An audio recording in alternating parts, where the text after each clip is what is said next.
again with another video. DG Whip here. So this video is for people that they just bought a VQ, they want to mod it, they want to make it fast, all that, but they don't know what direction they want to go, and they have budget in mind. Definitely that's where I fit in. I was a little budget tight when I first bought this car. I couldn't do anything too crazy. I just got a few bolt-ons. I just want to give you a guide on modding this car and like what you're looking for and what you should do and the direction you should move forward with. So for these platforms, plenty of aftermarket support, of course. However, if you want to go full bolt-on, that's cool, but it is a little pricey for the minimal horsepower gains you are going to get. So you can go full bolt-on, and that can cost you like a few grand. It depends on the exhaust you get. I got Motordyne Art Pipes, those are $650 alone. Spacer, intake, throttle body, all the headers, all that. They can kind of start running you some money if you get high quality parts. And then you go with the tune along with that, which can be anywhere between $400 like $800 depending on what direction you go.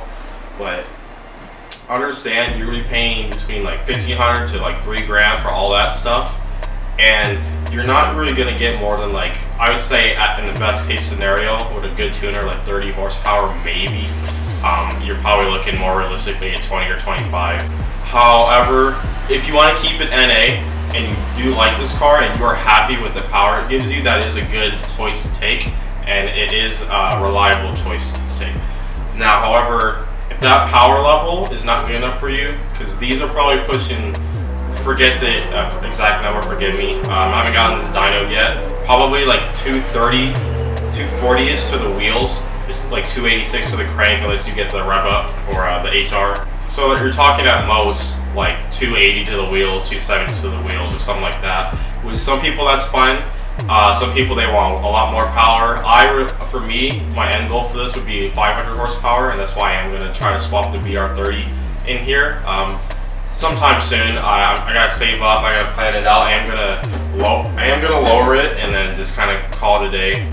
Until I pull the VQ out and I'm ready to throw the VR30 in here. But let's say you want more power and that's not enough for you, and you say, you know what, let's full on send it, let's throw a boost on it. That can be supercharged, that can be turbocharged, whatever.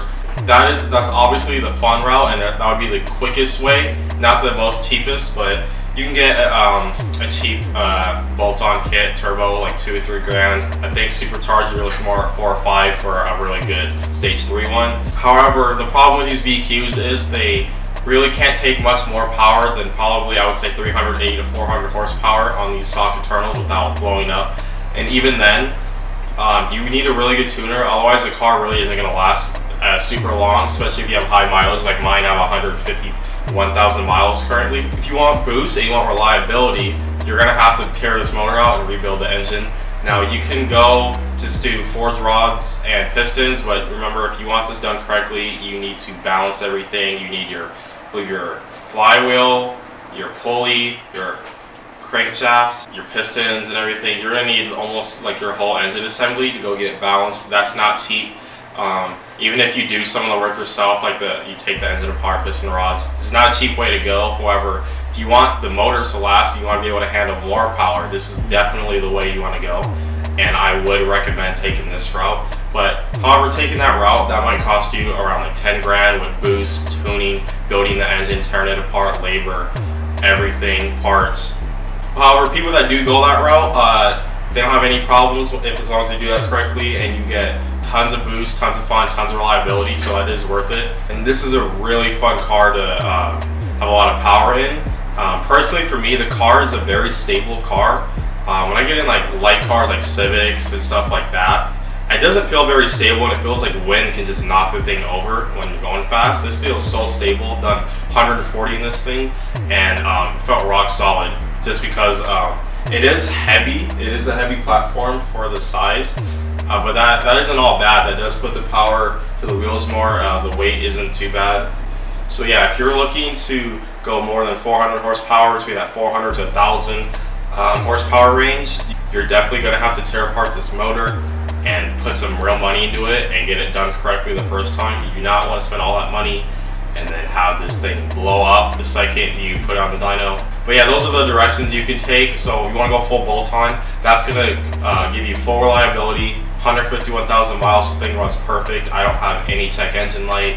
I don't have any problems with it running. All I need to do, I have bad ball joints and my tie rods are starting to crack, but I'm going to be throwing coilovers on these pretty soon, and I'm going to just do all that at once. I'm going to put the control, what is it called? I'm going to replace the upper control arms with some camber kits. Do camber kit back there, lower it, replace the ball joints. I'm going to do that all at once because after I do all that, I'm going to need an alignment, and I'd rather just knock that all out in one go. Yeah, and if you want a video on how to keep these reliable, I also have a video of that. I can put that in the description below, and I can maybe even put it right here if YouTube allows me. They're a little weird with things.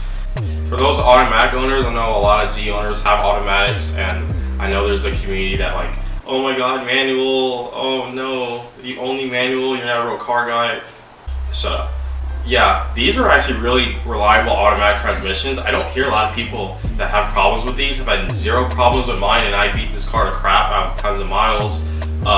People get these with autos. It's a very high mileage. I see them on Craigslist and Facebook Marketplace all the time with 200,000 miles, 230,000 miles with automatics on the same transmission. This is right before Nissan transmissions went to crap, so these are actually really reliable transmissions.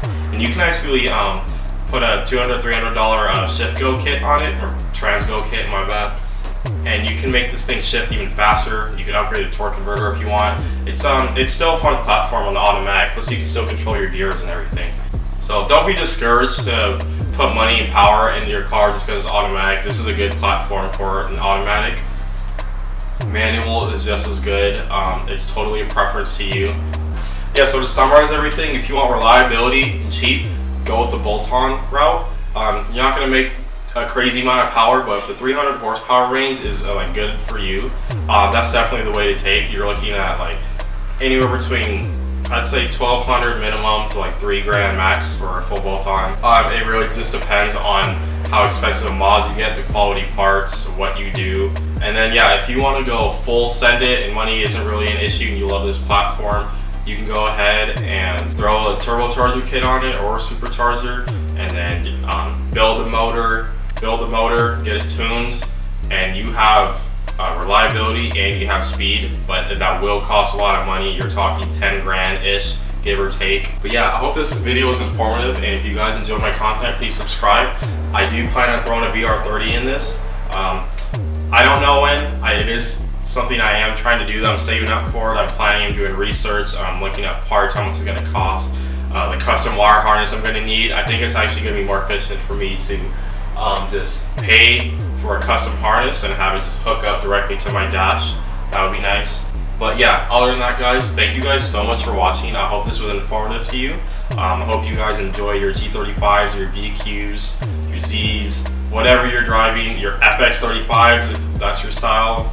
But yeah, please subscribe. It really helps me out. Like the video. And yeah, thank you guys for watching. See you guys next time.